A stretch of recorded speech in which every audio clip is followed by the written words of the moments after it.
एक तो सबसे पहले मैं ये जानना चाहूँगा, जो बड़ा कन्फ्यूजन रहता है लोगों के अंदर कि ड्रग एडिक्शन का जो मामला है कि नशे से जो मौतें हो रही हैं, वो किस तरह का नशा है? क्योंकि ये शराब का नशा तो नहीं हो सकता है, ये अलग अलग तरह कई तरह के नशे होते होंगे, तो आपको एक्सपर्टीज है इसमें, तो कौन कौन तरह के नशे इस्तेमाल कर रहे हैं ये लोग? देखिए, अगर आपने शराब का एग्जाम्पल तो उठा लिया, लेकिन आपने उसको इनरिलेवेंट कर दिया, लेकिन मैं उसको रिलेवेंट करके बताता हूँ कि मौतें शराब से भी पहले हुई हैं, ऐसा नहीं है, लेकिन वो उसमें मिक्सिंग होती थी, आपको ध्यान हो तो वो जहरीली शराब बोल दिया जाता था, उसमें कुछ और चीज़ें जो होती थी। तो ऐसा ही जो ड्रग का जो ओवरडोज का आ रहा है वो और कुछ नहीं है, वो भी मिक्सिंग ही है और कुछ नहीं है। वो कि एक आदमी को पता है कि वो डेली का उसका एक इंजेक्शन लगाना है, उसको 2 ml का इंजेक्शन लगाना है, लेकिन जो पीछे से जो उसका जो नशा आ रहा है उसको ये नहीं पता कि वो अभी दिल्ली से आ रहा है, इस बार वाला माल पंजाब से आ रहा है, उसके अंदर कितनी मिक्सिंग है।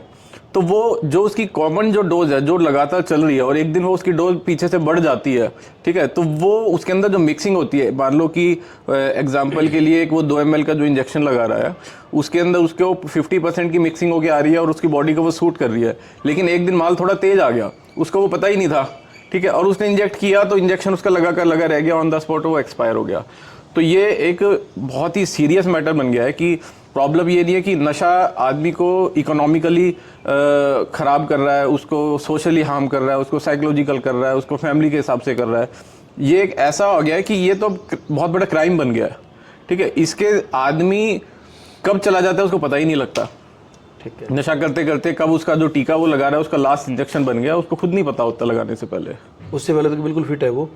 कोई इशू नहीं उसका। तो आप ये समझाना चाह रहे हैं कि ओवरडोज का मतलब ये नहीं है कि उसने वॉल्यूम ज़्यादा ले लिया है या 2 बार ले लिया है, असल बात तो ये है कि जो पीछे से जो मिला है उसको नशा, उसी के अंदर मिक्सिंग गलत थी। देखिए, आम तौर पे ओवरडोज को वही माना जाता है, ठीक है, और जहां तक मेरी समझ है प्रशासन भी उसको यही समझता है, ठीक है, कि वो नशा जो लेता था आज उसने ज्यादा नशा कर लिया। तो मैं ये बात खुल के बताना चाहता हूँ सबको कि सबको इस गलतफहमी से बाहर आना चाहिए, जो नशा करता है वो बहुत ही समझदार है, ठीक है, वो अंधेरे में भी ना एक अच्छे से अच्छे डॉक्टर जो है ना, अपनी वेन उसको नहीं मिलती है, वो जो इंजेक्शन लगाने वाला है वो आंख बंद करके अंधेरे के अंदर अपनी नस ढूंढ के लगा देता है इंजेक्शन, उसको पता होता है, एग्जैक्टली पता है, लेकिन उससे गलती जहां पे चूक होती है वो होता है कि उसके नशे की जो टॉलरेंस है वो कितना स्ट्रॉन्ग नशा आया है, ठीक है, आज आप एक सुल्फा पी रहे हो कि यहीं पे पौधे का निकाल लिया, एक आप पी रहे हो मनाला का, ठीक है, उसमें 2 सिगरेट से आपको नशा नहीं हुआ और उसकी आपने 2 कश मारे मनाला की, हिमाचल की, और वो एकदम से आप सेट हो गए। फर्क सिर्फ वो है कि जो नशा जो पीछे से आ रहा है उसकी जो मिक्सिंग और जो उसकी टॉलरेंस पावर है वो अलग अलग होती है। जिस दिन वो ज्यादा आ गया तो वो उस दिन उसका ओवरडोज बन गया,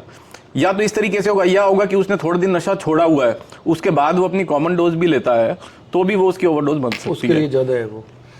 हर रोज आप जब आप अखबार पढ़ते हो तो एक डेथ आपको जरूर सामने नजर आ जाती है कि ओवरडोज से मर गया है, ठीक है, और प्रशासन जब भी हम कभी, मैं ग्राउंड लेवल पे as a representative of government of India, मैं गाँवों के अंदर जब काम करता हूँ, हमारे कैंप लगते हैं, अवेयरनेस प्रोग्राम करते हैं, तो गांव वालों को सबसे एक ही सवाल उठता है जिसका हम जवाब दे पाने में सक्षम नहीं हो पाते, लेकिन उनको बहलाना पड़ता है कि उनका एक ही होता है कि अगर ये इतना इलीगल है, ये इतना ज़्यादा खतरनाक है, तो पुलिस क्यों नहीं इसको बंद करवा देती, प्रशासन इसको क्यों नहीं करवा देते। तो हमारे पास जो जवाब है, हमारे को वो जवाब बना के उनको देना पड़ता है। आपने ये महसूस किया है कि पिछले 20 साल में ये नशे की प्रॉब्लम हरियाणा में बढ़ती जा रही है या कभी कंट्रोल भी हुई है?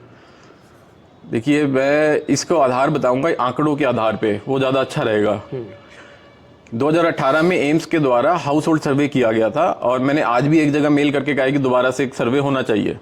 तो जो 2018 में सर्वे हुआ था, 5,90,000 ओपियोइड्स के केस थे, जो डिपेंडेंसी वाले केस थे जिनको इलाज की जरूरत है। 3.5 लाख लोग थे कैनबिस डिपेंडेंसी के केस, और 2.5 लाख लोग थे जो सिडेटिव डिपेंडेंसी के केस थे, और 35,000 केस वो थे जो इनहेलेंट्स के केस थे। और अभी पिछले महीने मैं एक WHO का, UNO का एक आर्टिकल आया हुआ था, उसमें बताया था कि 2.5 साल के अंदर ये लगभग 1.5 गुना हो जाते हैं जो भी नशा करने वाले केस हैं। तो हम ये मान के चलें 2018 के अंदर अगर 11 लाख केस थे तो वो मेरे ख्याल से 17-18 लाख तो केस तो हो ही गए, जिसमें मैंने शराब पीने वालों को नहीं गिना है, ठीक है, अल्कोहल डिपेंडेंसी के केस को गिना ही नहीं है, ठीक है, अगर आप उसको कैलकुलेट कर दोगे तो वो तो 30 लाख के आसपास पहुंच गया। लेकिन ये सरकारी आंकड़े हैं कि ये लगभग 20 लाख के आसपास आपके हरियाणा के अंदर ये केस हो चुके हैं, लेकिन उसके रेशनल में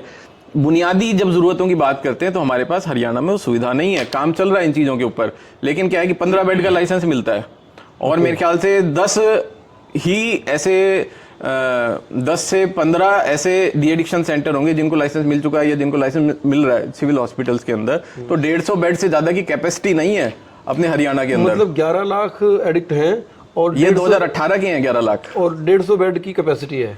तो जो बुनियादी सुविधाओं की ज़रूरत है, एक आदमी जो एक बार एडिक्शन के अंदर आ गया, अब आप उसको ये समझो कि वो क्यों आया वो सवाल नहीं है, ठीक है, वो कैसे आया ये सवाल नहीं है, जिम्मेदार कौन है वो भी सवाल नहीं है। सवाल ये है क्या वो ठीक होगा, क्योंकि एक ऐसी समस्या है और एक ऐसी बीमारी है जिसकी दुनिया में कोई दवाई तो बनी नहीं है, और क्योंकि ये एक मानसिक समस्या है तो इसमें रिहैबिलिटेशन की ज़रूरत है, जिसकी रिहैबिलिटेशन की आपकी इंडिया में कोई पॉलिसी नहीं है। तो ठीक एक आदमी जब नशा करता है या उसकी एक बीमार हो जाता है, उसको हम बीमार कहते हैं, तो पूरा परिवार ही बीमार हो जाता है, पूरा परिवार ही ख़त्म हो जाता है। ये इतना सीरियस मैटर है कि जिसके लिए प्रशासन के साथ साथ समाज को भी जागरूक होने की ज़रूरत है। मैं आपको एक सूचना देता हूँ। एक बहुत ही हम ऐसे उस पर्दे के पीछे चल रहे हैं जितने, अगर मैं 11 लाख लोगों की, ये जो 4,90,000 जो लोगों की मैं बात कर रहा हूँ, जो लोग इंजेक्ट करते हैं, जो चिट्टे के हैं, आप उनको सिर्फ HCV का टेस्ट करा लें। कौन सा टेस्ट? HCV, काला पीलिया का, जो कि एड्स से भी 300 ज़्यादा खतरनाक बताई जाती है, ठीक है। उसमें आपको मोर देन 30 से 40% लोग HCV पीड़ित दिखाई देंगे। ओके। और ये एक ऐसा है कि जब ये एकदम से बम फूटेगा ना तो एकदम से फूटेगा। ड्यू टू चिट्टा हो रहा है बीमारी उनके अंदर, वो इंजेक्शन के थ्रू जाती है ना एक दूसरे को। ओके ओके, मतलब वो HIV की तरह जाती है, जैसे HIV फैलता है वैसी HCV फैलती है। उस नीडल को बार बार यूज कॉमन यूज होती है। मान लो 5 लोग अब एक शेयरिंग के अंदर नशा कर रहे हैं ना, तो वो उसी नीडल से वो सारे लगा रहे हैं। तो एक ऐसा है जो सच है, जो आने वाले टाइम में बम फटेगा, कब फटेगा देखो।